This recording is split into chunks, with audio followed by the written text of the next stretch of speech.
آج اسلامی دنیا مظلوم ہے.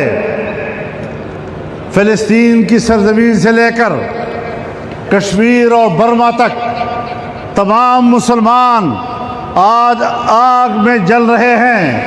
افغانستان آگ میں جل رہا ہے، شام آگ میں جل رہا ہے، لبنان آگ میں جل رہا ہے، عراق آگ میں جل رہا ہے، عرب دنیا آگ میں جل رہی ہے. افریقہ میں اسلامی ممالک کے اندر آگ بھڑکی ہوئی ہے. یہ کس نے بھڑکائی ہے؟ آگ بھی میرے اوپر برس رہی ہے، جھلس بھی میں رہا ہوں، آگ میں جل بھی میں رہا ہوں اور دہشت گرد بھی میں ہوں، انسانیت کے لیے خطرہ بھی میں ہوں. ایسا نہیں ہو سکتا. فساد کی جڑ تم ہو، فساد کی جڑ ہم نہیں ہیں.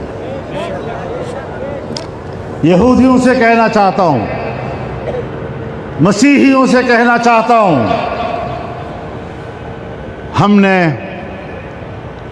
آپ کے تورات کو قبول کیا ہے، ہم نے آپ کے انجیل کو قبول کیا ہے، ہم نے حضرت موسیٰ کو پیغمبر مانا ہے، ہم نے حضرت عیسیٰ کو پیغمبر مانا ہے. تم نے حضرت محمد کو پیغمبر نہیں مانا صلی اللہ علیہ وسلم. تم نے قرآن کریم کو اللہ کی کتاب نہیں مانا ہے. اب بتاؤ، ماننے والا فساد کا سبب بنتا ہے یا انکار کرنے والا فساد کا سبب بنتا ہے؟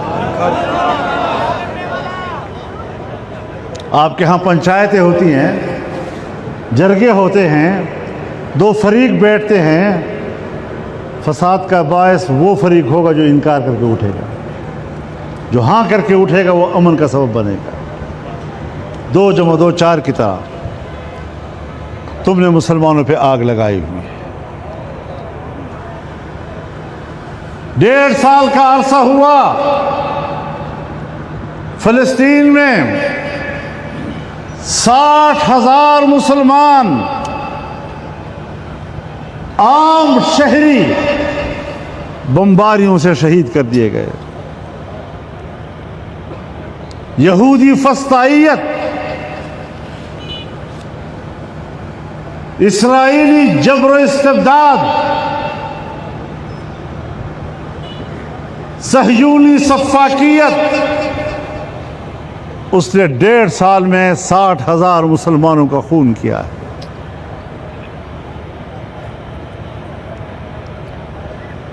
ہر لمحہ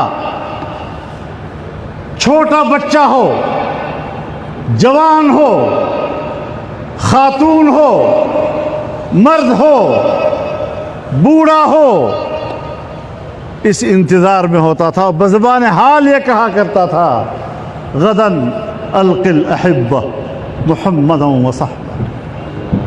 بس لمحہ آنے والا ہے، بس صبح ہونے دو تو میں نے اپنے دوستوں سے ملنا ہے، حضرت محمد سے ملنا ہے، اس کی جماعت سے ملنا ہے. اس کیفیت میں زندگی گزارنے والے مسلمان کیا گزرتی ہوگی ان کے اوپر. یاد رکھو، آج تم نے دنیا کو کہنا ہے کہ ہم نے غزہ کا خاتمہ کر دیا، ہم نے فلسطینیوں کا خاتمہ کر دیا. دنیا میں جنگیں چھڑتی ہیں، شکست وہ کھاتا ہے جس کا سر جھک جائے، جس کا سر کٹ جائے اس کو شکست نہیں کہتے. ماشاءاللہ فلسطینیوں نے سر کٹوائے، سینوں پہ گولیاں لی، عزت و افتخار کے ساتھ شہادت کو دعوت دی، شکست تسلیم نہیں کی، ہجرت نہیں کی، گھر نہیں چھوڑا. اپنے کھنڈرات میں ہی انہوں نے 1 سال 1.5 سال گزارا ہے. اسرائیلی ظلم نامنظور، اسرائیلی ظلم، اسرائیلی ظلم، امریکی ظلم، طاغوتی ظلم. اور اس پر امریکہ اور یورپ بات کرتا ہے انسانی حقوق کا کہ ہم انسانی حقوق کے محافظ ہیں، تم انسانی حقوق کے قاتل، تمہارے ہاتھوں سے انسانیت کا خون ٹپک رہا ہے، اور جس کے ہاتھ سے انسانیت کا خون ٹپک رہا ہو اسے انسانیت کی قیادت کرنے کا کوئی حق حاصل نہیں ہوتا۔ امریکہ اس وقت سپر طاقت نہیں ہے، چال بازیاں کرتا ہے۔ آج اس نے چین کو، روس کو، پوری دنیا کو اقتصادی دوڑ میں ایسا الجھا دیا ہے کہ ساری دنیا کو فلسطینی بھول گیا ہے۔